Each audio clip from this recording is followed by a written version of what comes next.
ભરૂચ જિલ્લા પંચાયત હસ્તકનું શોપિંગ સેન્ટરને કરાયું જમીનદોસ્ત 36 દુકાનો ધરાવતું સ્ટેશન રોડ પર આવેલ શોપિંગ સેન્ટર જર્જરિત થતા હાલ બિનઉપયોગી હતું. શોપિંગ સેન્ટર બિનઉપયોગી બનતા સ્થાનિક પ્રશાસને મોડી રાત્રે શોપિંગ સેન્ટર પર બુલડોઝર ફેરવી દીધું. એટલું જ નહીં, શોપિંગ સેન્ટરની વચ્ચે બનાવવામાં આવેલ દરગાહને પણ તોડી પડાઈ. કોઈ અનિચ્છનીય ઘટના ન બને તે માટે પોલીસનો પણ ચુસ્ત બંદોબસ્ત ગોઠવવામાં આવ્યો હતો. ભરૂચના જંબુસર બાયપાસ ચોકડીથી કંથારિયા સુધીના દબાણોને પણ સ્થાનિક પ્રશાસને તોડી પાડ્યા.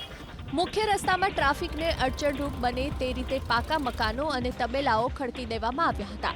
સ્થાનિક પ્રશાસને નિયમ મુજબ નોટિસ ફટકારીને આજે પોલીસના ચુસ્ત બંદોબસ્ત વચ્ચે 25થી વધુ મકાનો અને તબેલા સહિત દબાણો પર બુલડોઝર ફેરવી દીધું.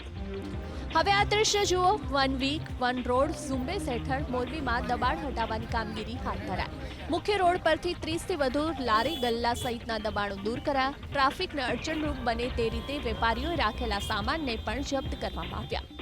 પોરબંદરના રાણાવાવમાં અસામાજિક તત્વો વિરુદ્ધ સ્થાનિક પ્રશાસને કરી બુલડોઝર કાર્યવાહી.